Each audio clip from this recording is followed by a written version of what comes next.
ایک زمانے میں ایک گھنے اور متحرک جنگل میں لیو نام کا ایک مغرور اور طاقتور شیر رہتا تھا۔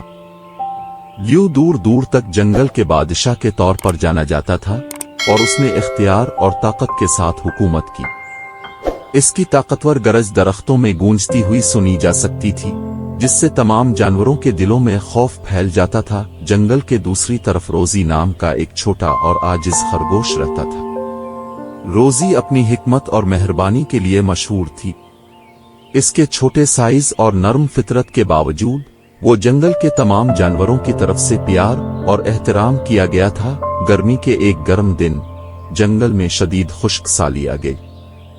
کبھی سرسبز و شاداب جنگل مرجھانے لگا اور جانور پانی اور خوراک کے لیے بے چین تھے۔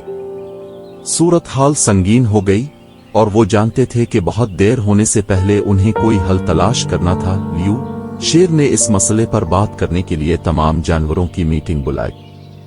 جیسے ہی جانور ارد گرد جمع ہو گئے، لیو بولا، ہمیں شدید خشک سالی کا سامنا ہے اور ہماری زندگیاں خطرے میں ہیں۔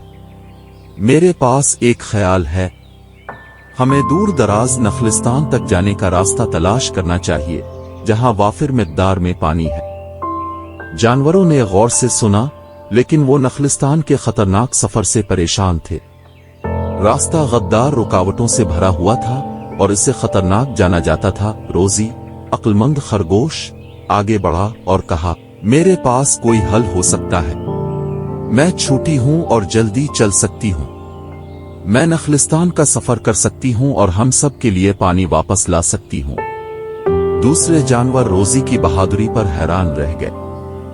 لیو شیر نے طنز کیا اور کہا، تم ایک چھوٹے خرگوش سوچتے ہو کہ تم اسے نخلستان اور پیچھے تک پہنچا سکتے ہو؟ روزی، بے وقوف مت بنو، یہ کام تمہارے لیے بہت خطرناک ہے۔ لیکن روزی پر عزم تھا۔ اس نے جواب دیا، میں چھوٹی ہو سکتی ہوں لیکن میں تیز اور چست ہوں۔ میں سفر کرنے اور اپنی بقا کے لیے پانی واپس لانے کی پوری کوشش کروں گی۔ مجھ پر بھروسہ کرے۔ دوسرے جانوروں کی مدد سے روزی نخلستان کے سفر پر روانہ ہوئی۔ راستہ واقعی مشکل تھا اور اس نے راستے میں بہت سی رکاوٹوں کا سامنا کیا، تاہم اس کے عزم، وسائل اور مہربانی نے اسے ہر ایک پر قابو پانے میں مدد کی۔ ایک طویل اور مشکل سفر کے بعد روزی آخر کار نخلستان پہنچ گئی۔ اس نے ایک بڑے کنٹینر کو پانی سے بھرا اور واپس جنگل کا سفر شروع کیا۔ یہ ایک مشکل سفر تھا اور اسے کئی بار آرام کرنا پڑا، لیکن اس نے کبھی ہمت نہیں ہاری۔ دریں اثنا واپس جنگل میں جانور روزی کی حفاظت کے لیے پریشان ہو گئے۔ لیو شیر نے چھوٹے خرگوش کی بہادری کو کم کرنے پر افسوس کیا۔ اس نے محسوس کیا کہ طاقت اور سائز صرف وہی خصوصیات نہیں ہیں جو اہم ہیں۔ آخر کار روزی تھکے ہارے جنگل میں واپس آ گئی، لیکن اس قیمتی پانی کے ساتھ جو تمام جانوروں کی جان بچائے گا۔ جانوروں نے خوشی کا اظہار کیا اور اس کی بہادری اور بے لوث کا شکریہ ادا کیا۔ لیو شیر روزی کے پاس آیا اور کہا، روزی، میں نے تمہیں کم سمجھنا غلط کیا۔ تم چھوٹی ہو لیکن تمہارا دل ہمت اور رحمدلی سے بھرا ہوا ہے۔ تم نے آج ہم سب کو ایک اہم سبق سکھایا ہے۔